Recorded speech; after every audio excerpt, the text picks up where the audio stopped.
Hello everyone, my name is Anisha and I am an intern at LEXIS and Company.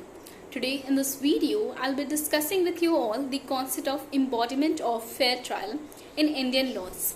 Like we know that the concept of fair trial, it permeates in every nook and corner and of the criminal proceedings, be it substantive laws, procedure laws, and even in the procedure and the mechanism of adducing evidences, they are also so made as to ensure the fair trial. And so we can say that this concept, it is not just some concept that can be explained in absolute terms. Rather, it is a relative concept, just like any other notions that incorporate the idea of just and fairness. And the courts in India, it has also recognized that one of the objects that governs the criminal proceedings is ensuring the fair trial of the accused persons. Like in the case of Moti Saraf versus Union of India, the court has observed that the concept of fair trial, it is an integral part of the Constitution of India of Article 21. And the Law Commission has also accepted the view that a fair trial is closely governed by the character of court, the venue, the mode of conducting the trial, particularly the trial in the public, and the rights of the accused in relation to the defense and other rights. So these are something that are necessary in order to understand that how fair trial exists in India and also exists by way of legislative provisions. And in further part, I would like to discuss about some of the important attributes of fair trial in India. The first point that I would like to address is the adversarial system. It is to know that adversarial system of trial in India is essentially an important component of fair trial. It talks about the prosecutor representing the state or the people accuses the defendant, that is the accused person, of the commission of the crime for which he has to prove his case beyond all reasonable doubt. So, though the law requires a fair opportunity to be provided to the accused to defend himself, but practically it functions in a very harsh manner and say the unequal manners, it adversely affects the poor indigent persons who are not able to arrange a competent or efficient lawyer for their defense. And so this system thus confers on the accused not only a right to be defended by a lawyer of their own choice, but also confers on the indigent person to avail a right to free legal aid. And we have seen in many of the cases that Supreme Court has held that unless refused, the failure to grant free legal aid to the indigent accused person would vitiate the trial, and thus it setting aside of the conviction and the sentence as well. Further, the code has also ensured that the judges not merely act as an umpire in cases, but also act as a very active and positive role in discharging justice or protecting the interest of the public as well as the individual interest of the accused. Now, talking about the presumption of innocence, it is such principle that is also based and that shows that how fair trial exists.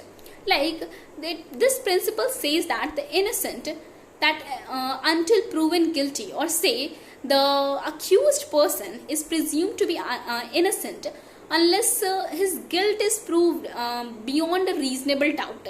And it is of cardinal importance in the administration of criminal justice.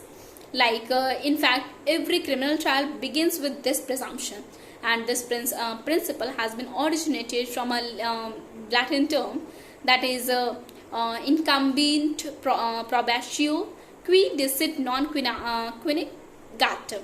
So this which means that the burden of the proof, it rests on one who asserts and not on the one who denies.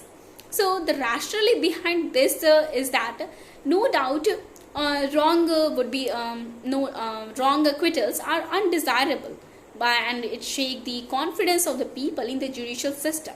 But Much worse would be the condition if an innocent is wrongfully convicted, as its consequences are far more serious and also its reverberations could be felt in any civilized society. It is also necessary to prevent the accused from any kind of arbitrariness and the miscarriage of justice. However, it still happens when accused gets benefit of doubt, or especially when a weak and incompetent judge applies and misuses it. So it is also a critical analysis that how adversarial system it promotes fair trial, and how some of the weaknesses curbs its whole network that it has made to protect the concept of fair trial in India.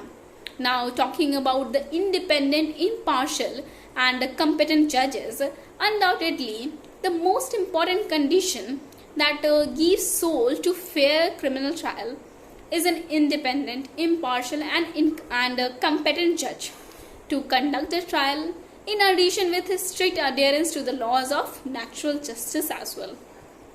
Now, it is necessary that the judges or the magistrate must not be in any manner be connected or interested in prosecution, and impartially it demarcates such conduct of the judges who are supposed to conduct a trial, to give the decision of the acquittal or the conviction without any biases or predetermined opinion towards the accused or the victim. Section 479 of the CRPC, it further prohibits or to entertain any kind of appeal from any order or judgment that is made by the biased judge. And the fair trial also requires public hearing in a open court, now which is generally accessible by to every public. So this is all about the venue, and also that how a competent judge, impartial judge is necessary, and it is also ensured in Indian laws to protect the and to create an embodiment of this concept in every laws and in every nook and corner of the criminal proceedings in India.